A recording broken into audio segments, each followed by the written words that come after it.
एक गांव था। उस गांव में नई नई बिजली आती है, जिसकी वजह से गांव वाले बहुत खुश हो जाते हैं।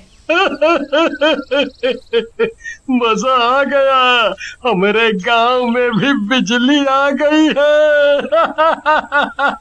बाबा, मजा आ गया, मजा आ गया, मजा आ गया, बाबा बाबा।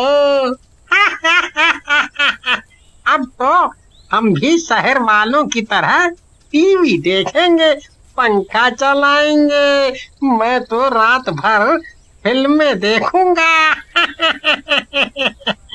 लेकिन एक दिन उसी गांव में कई लोग ऐसे भी होते हैं जो कि तारों पर कटिया डालकर बिजली चलाते थे, और कभी कभी वही तारें नीचे गिर जाती थी। एक दिन सुषमा नाम की औरत पानी लेने कुएं पर जा रही होती है। तभी उसका पैर कटिया पर पड़ता है। रामू और दीनू सुषमा को देख रहे होते हैं। अरे देखो, सुषमा भाभी को करंट लग गया। अरे बचाओ बचाओ। लेकिन इससे पहले कि रामू और दीनू कुछ कर पाते, सुषमा की मौत हो जाती है और उसका शरीर एकदम काला हो जाता है, बिल्कुल किसी लाश की तरह। तब तक कुछ और गांव वाले भी वहां आ जाते हैं। हे भगवान, इतनी तेज बिजली है, एक ही बार में पिज्जा की तरह कर दिया सुषमा भाभी को। लेकिन इस कटिया को ऐसा किसने छोड़ा रोड पर हैं? अरे ये कटिया तो सुखू पहलवान के घर का है, उसी की लापरवाही से हुआ है सब। उसके बाद गांव वाले मिलकर सुषमा का अंतिम संस्कार कर देते हैं और फिर सब गांव वाले एक साथ इकट्ठे होकर सुखू पहलवान के घर आते हैं। सुखू पहलवान घर में पहलवानी कर रहा होता है। आओ गाँव वालों, क्या हुआ? सब एक साथ? क्या सबको एक बार में पिटना है? सुखू पहलवान को देखकर गांव वाले काफी डर जाते हैं और दीनू को आगे कर देते हैं। सुखू भैया, हम कहत रहे जो कटिया आप लगावत हो बिजली चुराई के लिए, उसकी वजह से एक औरत मर गई है। औरत मर गई? अबे चल भाग यहाँ से, नहीं तो तू भी मर जाएगा मेरे हाथ से। तुम सब भी तो कटिया डालकर चोरी करते हो। अब कोई मर गया तो मेरा नाम लगा रहे हो।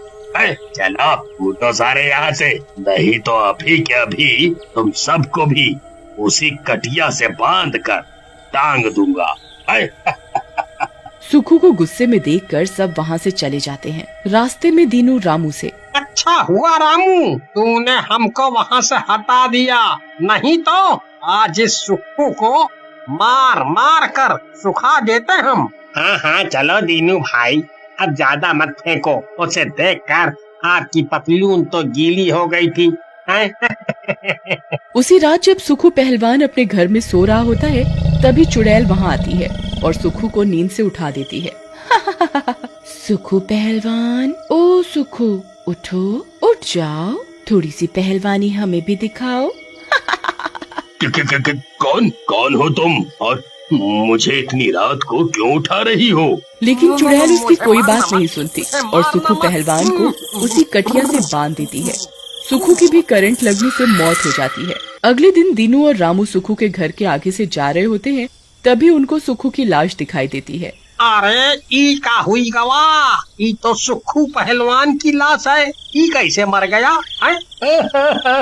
अरे कैसे भी मरा तो सही ना, कम से कम गांव का एक गुंडा तो कम हुआ। बहुत बातें झाड़ता था। लेकिन गांव वाले फिर भी सुखू की लाश का अंतिम संस्कार कर देते हैं। अगले दिन दीनू को फिर से एक लाश मिलती है और वो डरते हुए रामू के पास पहुंचता है। रमुआ, हाँ एक तो लाश और है, पता नहीं कौन मारे जा रहा है लोगों को। तू तो बहुत मनहूस है यार, कहीं तू ही तो नहीं मार रहा सबको? जब देखो सबको मारता रहता है, यहाँ लाश वहाँ लाश मिलती है तुझे है? रामू और दीनू लाश वाली जगह पहुँचते हैं। वहाँ पहले से ही गांव वाले इकट्ठे हो गए होते हैं और गांव में पंचायत शुरू हो जाती है। भैया, ये गांव में तो रोज कुछ ना कुछ हुए जा रहा है, रोज किसी ना किसी की लाश मिल रही है। ऐसे हाथ पे हाथ रख के बैठने से तो कुछ नहीं होगा, कुछ तो करना पड़ेगा। हम भी तो वही कह रहा हूँ, कुछ करेगा पड़ी है? और फिर गांव वाले योजना बनाते हैं कि रोज 3-4 लोग रात को पहरा देंगे और रामू, दीनू और लखन रात में पहरा देने आए। हमका लागत है कुछ नहीं होगा, क्यों ना सो जाए है? ओ भाई, तुमको सोना है तो सो जाओ, कहीं ऐसा ना हो हमेशा के लिए सो जाओ। तभी उन तीनों को वहाँ पर कुछ डरावनी आवाजें सुनाई देने लगती हैं, जिसे सुनकर तीनों घबरा जाते हैं। तभी वहाँ चुड़ैल प्रकट होती है। मार डालूंगी सारे बिजली चोरों को। किसी को भी जिंदा नहीं छोड़ूंगी, किसी को भी नहीं। हम कहत रहे कि ये भूत प्रेत का मामला है। अब हम क्या करेंगे? हम सब तो गए। अरे हम सब तो वैसे भी गए, ये चुड़ैल पूरे गांव को मारने की बात कर रही है, हम सब तो वैसे भी जिंदा नहीं बचेंगे। भैया, हमका लागत है हम सबका यहाँ से चले का चाहिए, चुड़ैल हमको तो ढूंढ ही लेगी। रोको, चुपचाप बैठे रहो, अब हम यहाँ से नहीं निकल सकते जब तक सुबह नहीं होगी, इसलिए चुपचाप बैठो। तुम बैठे का हो तो तुम बैठो, हमका तो बंगाली बाबा एक ताबीज दिए है, दुनिया का कोई भूत चुड़ैल हमारा कुछ नहीं बिगाड़ सकत। हम तो चले। इस तरह रामू और दीनू के लाख रोकने पर भी राका नहीं रुकता है और वहाँ से चल पड़ता है। कितना डरपोक है। अरे ना समझो, हमारे पास बंगाली बाबा का ताबीज है। ताबीज है, काला धागा है। अरे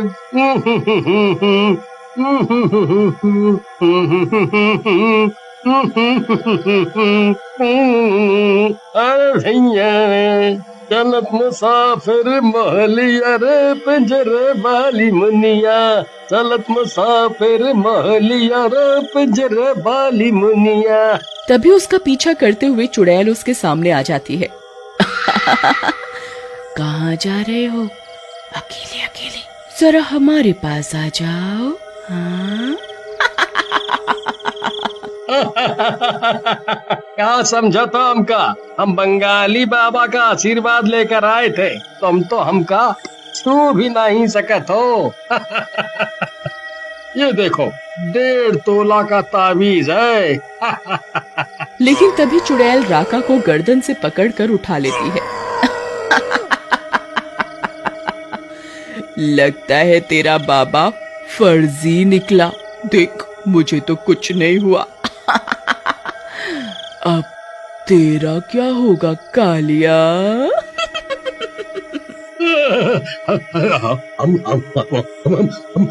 हमका माफ कर दो चुड़ैल जी, हमसे गलती हो गई, हमसे गलती हो गई, माफ कर दो, हमका माफ कर दो। गलती वलती कुछ नहीं, तू और तेरे गांव वाले सब मरेंगे। सबको बिजली का करंट लगाकर मारूंगी, बिजली का करंट। फिर चुड़ैल उसे कटिया से लपेट देती है और उसे बिजली का करंट देकर मार डालती है। ये सब रामू और दीनू देख लेते हैं और दोनों काफी डर जाते हैं। वो रात भर वहीं छुपकर बैठे रहते हैं। कहाँ है भाई? ये तो चुड़ैल है और सबको मारे जा रही है। अब हम सब क्या करेंगे? हम सबकी मौत तो पक्की है, अब हम नहीं बचने वाले। अरे भाई, चुप करके बैठो, नहीं तो बिजली का वो झटका लगेगा कि झटकना भूल जाएगा। उधर चुड़ैल राका को मारकर वहाँ से गायब हो जाती है। अगले दिन दोनों सुबह चुपचाप वहाँ से चले जाते हैं और गांव वालों को रात की सारी बात बताते हैं। गांव में एक बार फिर से पंचायत बैठती है। तभी वहाँ पर एक बुढ़ा बाहर आता है और खांसी करते हुए बोलता है। देखो, मैं इस गांव का सबसे बूढ़ा आदमी हूँ। अगर तुम सब मेरी बात मानो तो इस चुड़ैल से लड़ने का एक ही तरीका है कि हम किसी तांत्रिक की मदद लें। गांव वालों को बुढ़े की बात समझ में आती है और वे तांत्रिक को बुलाते हैं। तांत्रिक के आने के बाद सरपंच जी बोलते हैं, बाबा हम लोग बहुत परेशान हो गए हैं। हमारे गांव वालों की जान जा रही है। एक चुड़ैल ना जाने कहां से आ गई है और हम सब लोगों को बिजली के करंट से मार रही है। तुम सब लोग डरो मत, मैं हूँ ना। तांत्रिक बाबा तो शाहरुख के फैन लगत हैं। ये चुड़ैल बिजली का करंट लगने से मरी है और बिजली ही इसकी ताकत है, लेकिन इस चुड़ैल को हराया जा सकता है। तुम सब लोग मुझे रात में गांव के बीच में मिलो। हम आज रात ही इस चुड़ैल का खात्मा करेंगे। रामू भैया, ये तांत्रिक बहुत हंसता है, हम सब लोगों को मरवाएगा तो नहीं? उधर सारे गांव वाले योजना के अनुसार रात में गांव के बीच में इकट्ठा हो जाते हैं। तभी चुड़ैल वहां आ जाती है। क्या बात है, लगता है सारा गांव भी मरना चाहता है। आज मेरे हाथों मजा आ जाएगा।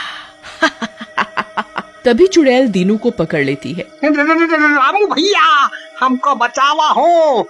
हम कहत रहे ना कि तांत्रिकवा हम सबको मरवाएगा। बचाओ बचाओ। लेकिन तभी तांत्रिक वहां आ जाता है।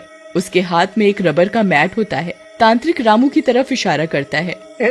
चुड़ैल, दीनू को छोड़ दे, नहीं तो मैं तुझे आज मजा चखाऊंगा। चुड़ैल दीनू को छोड़ तांत्रिक की तरफ बढ़ती है।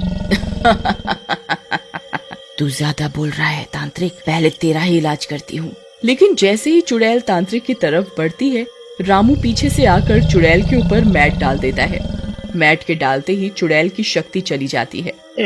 शाबाश रामू बेटा। इस बिजली की चुड़ैल का इलाज रबर का मैट ही था। तांत्रिक, ये तूने क्या किया? मेरी शक्तियाँ कहाँ चली गई? मैं तुम सबको मार डालूंगी। अब तू कुछ नहीं कर सकती। मैं तुझे अभी इसी रबर के मैट में कैद करके ले चलूंगा। फिर तांत्रिक चुड़ैल को उस रबर के मैट में कैद करके ले जाता है और गांव वाले चुड़ैल की चंगुल से आजाद हो जाते हैं।